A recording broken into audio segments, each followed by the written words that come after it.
Doctor Mariya, എനിക്കറിയാം ഞാൻ താങ്കളെ ആ അർത്ഥത്തിൽ താങ്കളെ ബുദ്ധിമുട്ടിക്കാൻ ഞാൻ ഉദ്ദേശിക്കുന്നുമില്ല. പക്ഷേ അങ്ങനെയുള്ള ചോദ്യങ്ങൾ വരാൻ ഇടയാക്കിയ ചില സാഹചര്യങ്ങൾ ഞാൻ പറയും. ഇപ്പോൾ ഈ അടുത്ത കാലത്ത് താങ്കൾ നടത്തിയിട്ടുള്ള ചില സന്ദർശനങ്ങൾ, ഇപ്പോൾ ഉദാഹരണത്തിന് NSS general secretary G. Sukumaran നായരെ കാണുന്നു, മാർത്തോമ അധ്യക്ഷൻ മാർ തിയോഡോഷ്യസിനെ കാണുന്നു, അതുപോലെ തന്നെ ഈ സ്ഥാനാർത്ഥി നിർണയ ചർച്ചകളുമൊക്കെ ആയി ബന്ധപ്പെട്ട് ഡൽഹിയിൽ കോൺഗ്രസ് ഹൈക്കമാൻഡിൻ്റെ വലിയ കൂടിയാലോചനകൾ നടത്തുമ്പോൾ ഡോക്ടർ മറിയ ഡൽഹി സന്ദർശനം നടത്തുന്നു. മാത്രമല്ല കോട്ടയം DCC താങ്കളെ ചെങ്ങന്നൂരിലേക്കോ അതല്ലെങ്കിൽ ആറന്മുളയിലോ കാഞ്ഞിരപ്പള്ളിയിലോ പരിഗണിക്കാവുന്നതാണ്, കാഞ്ഞിരപ്പള്ളി അല്ലെങ്കിൽ ചെങ്ങന്നൂർ ഇവിടെ താങ്കളെ പരിഗണിക്കാവുന്നതാണ് എന്നൊരു നിർദ്ദേശം മുന്നോട്ട് വെച്ചതായിട്ടുള്ള വാർത്തകൾ വരുന്നു.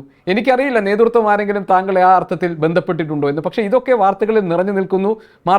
മാത്രമല്ല ഒരു ഓർത്തഡോക്സ് സഭാംഗം എന്ന നിലയിൽ ആറന്മുളയിൽ ഇപ്പോൾ വീണ ജോർജ് മത്സരിക്കുമ്പോൾ വീണയ്ക്ക് ഒരു ഒത്ത എതിരാളി എന്ന നിലയിൽ സഭയുടെ പിന്തുണയോടുകൂടി ഉമ്മൻചാണ്ടിയുടെ മകൾ മത്സരരംഗത്തേക്ക് വരുന്നു എന്നൊക്കെയുള്ള വാർത്തകൾ പ്രചരിക്കുകയാണ്. ഇതൊക്കെ അസംബന്ധമാണ് എന്നാണോ താങ്കൾ ഈ അഭിമുഖത്തിൽ പറയുക?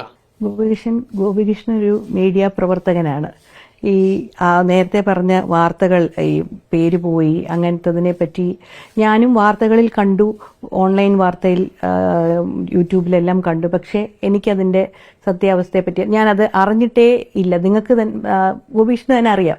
അത് വാർത്തകൾ മാത്രമായി കാണാനാണ് ഞാൻ ആഗ്രഹിക്കുന്നത്. പിന്നെ ഇതിലേക്ക് നയിച്ച കാര്യങ്ങൾ ചോദിച്ചു, അതിനെപ്പറ്റി ഞാൻ ക്ലിയർ ആയിട്ട് എക്സ്പ്ലനേഷൻ തരാം. ഞാൻ ഡൽഹി പോയ കാര്യം, ഡൽഹി പോയത് ഒരു പേഴ്സണൽ വിസിറ്റ് ആയിരുന്നു. അതിൽ ഞാനും ചാണ്ടിയും ഞങ്ങൾ ഒരുമിച്ചാണ് പോയത്. എൻ്റെ മകനും ഉണ്ടായിരുന്നു. അവിടെ പോയി ഞങ്ങളുടെ ഒരു ഫാമിലി ഫംഗ്ഷൻ ആയിരുന്നു, ഒരു വെഡിങ് ആയിരുന്നു. അത് കഴിഞ്ഞ് ഞങ്ങൾ തിരിച്ചു പോന്നു. പിന്നെ ബാക്കി ഈ മേലധ്യക്ഷന്മാരുടെ കാര്യങ്ങൾ എസ്പെഷ്യലി നിങ്ങൾ NSSന്റെ കാര്യം ചോദിച്ചു. എന്താണ് NSS മാത്രമായിട്ട് ചോദിച്ചതെന്നറിയില്ല. നേരത്തെ പറഞ്ഞതുപോലെ ഞാൻ ഈ വർഷം ഈ കാലം അത്രയും ചെയ്ത പരിപാടികൾ ഒന്ന് നോക്കുകയാണെങ്കിൽ ഏത് പരിപാടി ഏത് സ്ഥലത്ത് വെച്ച് ചെയ്താലും ആ പ്രാദേശികമായിട്ടുള്ള അവിടുത്തെ MLA MP അല്ലെങ്കിൽ അവിടുത്തെ പഞ്ചായത്ത് മെമ്പർ, പിന്നെ അവിടുത്തെ മതമേലധ്യക്ഷൻ, അത് തിരുമേനി ആയിക്കോട്ടെ, NSSന്റെ പ്രതിനിധികളായിക്കോട്ടെ, മറ്റ് മതങ്ങളുടെ ആയിക്കോട്ടെ, എപ്പോഴും എൻ്റെ പരിപാടികളിൽ മുഖ്യാതിഥികളായിട്ട് വന്നുകൊണ്ടിരിക്കുന്നത് ഇവരൊക്കെയാണ്. അപ്പം ഇതിൻ്റെ പോരാത്തതിന് ഇതിൻ്റെ ആവശ്യങ്ങൾക്കൊക്കെ ഞാൻ ഇവരെ എല്ലാവരെയും മീറ്റ് ചെയ്യാറുണ്ട്, ക്ഷണിക്കാറുണ്ട്, അവർ വരാറുണ്ട്.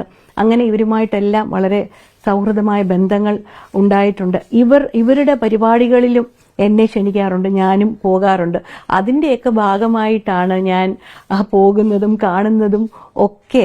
ലോകത്തെവിടെയായാലും ഏത് സമയത്തും 24 വാർത്തകളും ഓഗ്മെന്റഡ് റിയാലിറ്റി പാക്കേജുകളും എക്സ്പ്ലെയിനറുകളും വിശദമായി കാണാൻ ഞങ്ങളുടെ YouTube ചാനൽ നിങ്ങൾക്ക് സബ്സ്ക്രൈബ് ചെയ്യാം.